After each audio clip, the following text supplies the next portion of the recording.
Hello friend, और घर की आर्थिक स्थिति में खुद का भी हिस्सा शामिल हो, इसीलिए 10 साल की उम्र में अखबार बेचने वाला एक बच्चा आगे जाकर इंडिया का सबसे पहला बैचलर प्रेसिडेंट बनता है।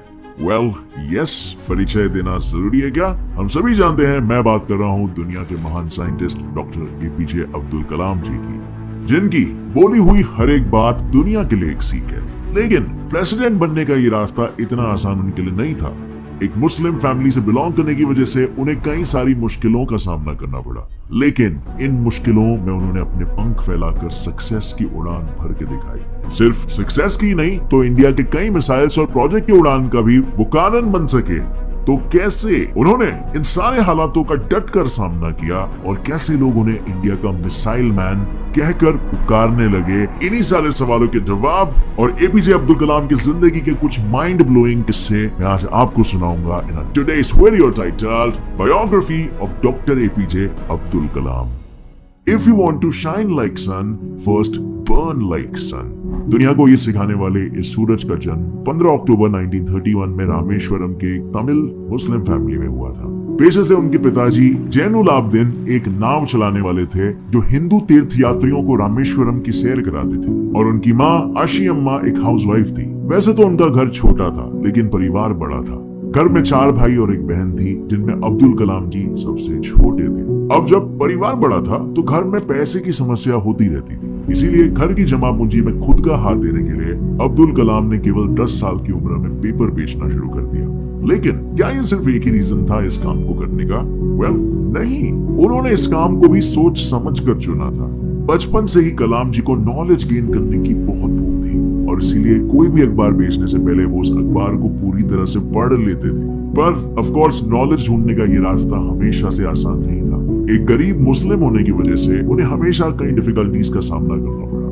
उनमें से एक डिफिकल्टी तो उनके बचपन की है कि जब वो 5वीं कक्षा में थे तब वो उनके बेस्ट फ्रेंड रामनाथा शास्त्री, जो एक रुड़वाड़ी हिंदू ब्राह्मण फैमिली से बिलोंग करते थे, अब्दुल कलाम जी उनके साथ पहली बेंच पर बैठा करते थे।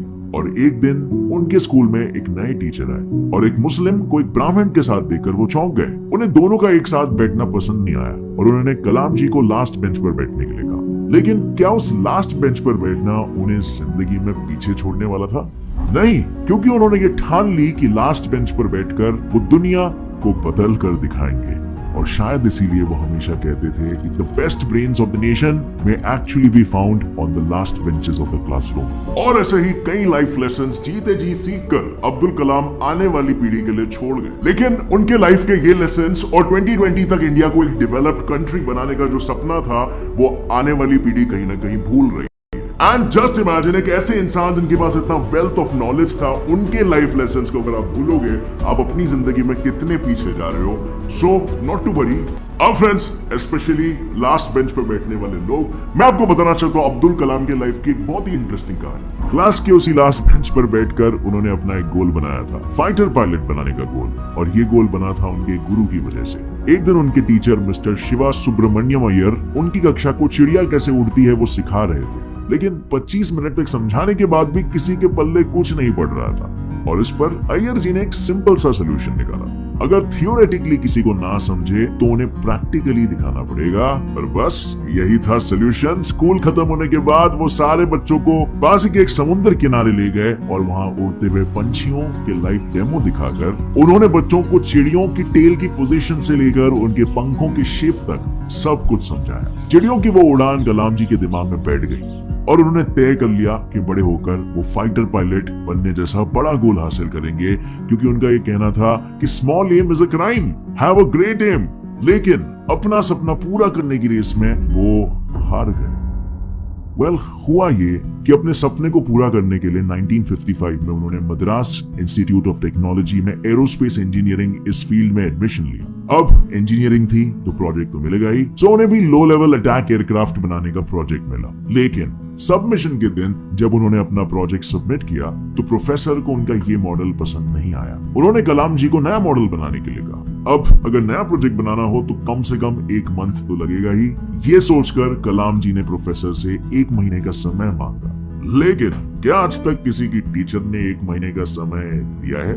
मुझे तो नहीं मिला कभी जिंदगी में भाई। उनके प्रोफेसर ने इतने समय के लिए साफ मना कर दिया और कहा कि 3 दिन है तुम्हारे पास, सिर्फ 3 दिन, मुझे नया मॉडल बना कर दो वरना अपनी स्कॉलरशिप भूल जाओ। ये सुनते ही कलाम जी के होश उड़ गए। एंड क्या कम समय में ये प्रोजेक्ट को कंप्लीट करना कलाम जी को रोकने वाला था? नहीं, स्कॉलरशिप छीन जाने के डर से कलाम सर ने 3 दिन बिना सोए दिन रात इतनी मेहनत की कि जब 3 दिन बाद उन्होंने मॉडल पेश किया तो उनके प्रोफेसर चकित रह गए।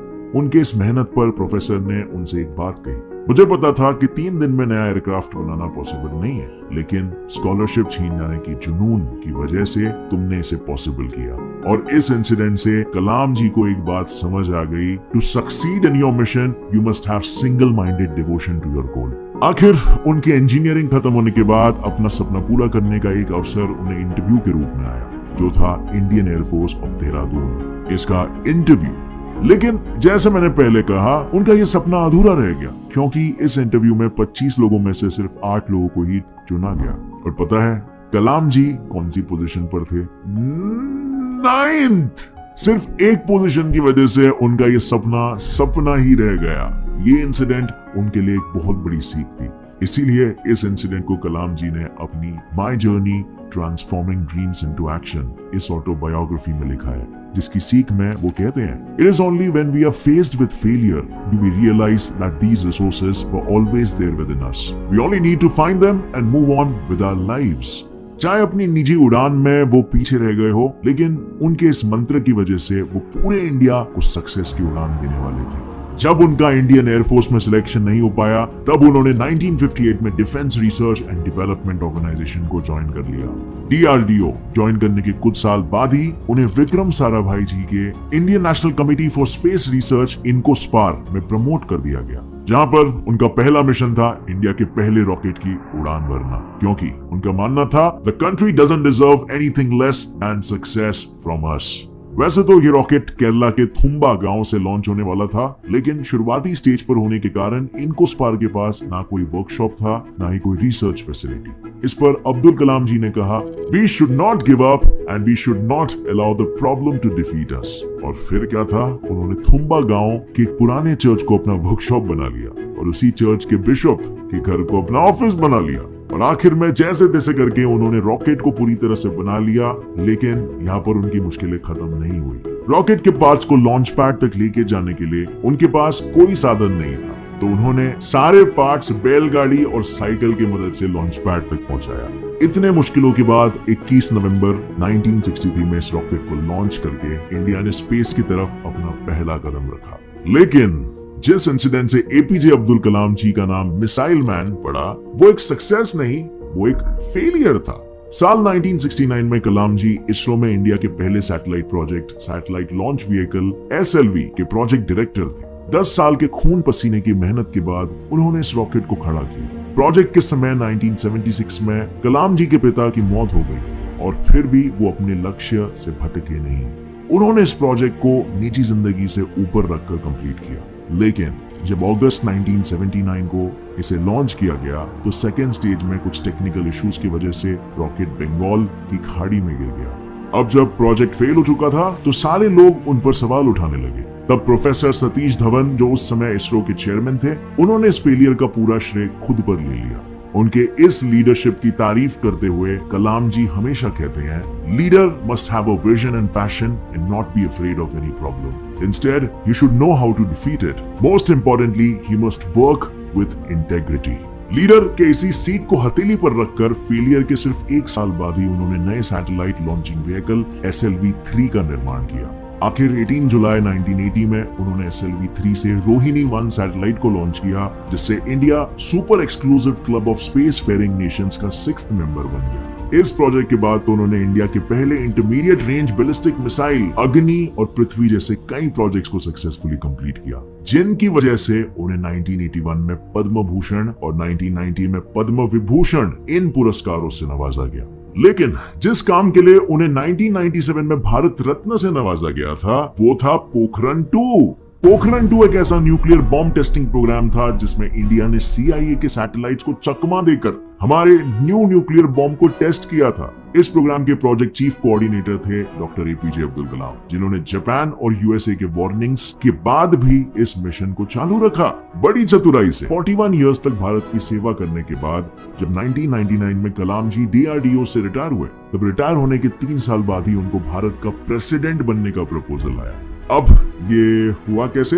मैं आपको बताता हूँ। रिटायर होने के बाद 2001 में कलाम सर अन्ना यूनिवर्सिटी में पढ़ने लगे। एक दिन लेक्चर लेने के लिए जब वो यूनिवर्सिटी पहुंचे तो उन्हें एक कॉल आया जिस पर उन्हें कहा गया कि प्राइम मिनिस्टर आपसे बात करना चाहते हैं। पर ये कॉल कोई मजाक नहीं था, क्योंकि कॉल पर उनसे बात करने वाले शख्स थे अटल बिहारी वाजपेयी, जिन्होंने कॉल उठाते ही कलाम जी से कहा, आपके लिए हमारे पास एक इम्पोर्टेंट न्यूज है।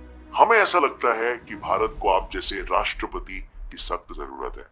और ये बात कलाम सर के लिए एकदम अविश्वसनीय थी, और इसीलिए उसका जवाब देने के लिए उन्होंने वाजपेयी जी से कहा कि मुझे बस 2 घंटों की मोहलत दीजिए। और उन 2 घंटों में उन्होंने विचार किया, इंडिया को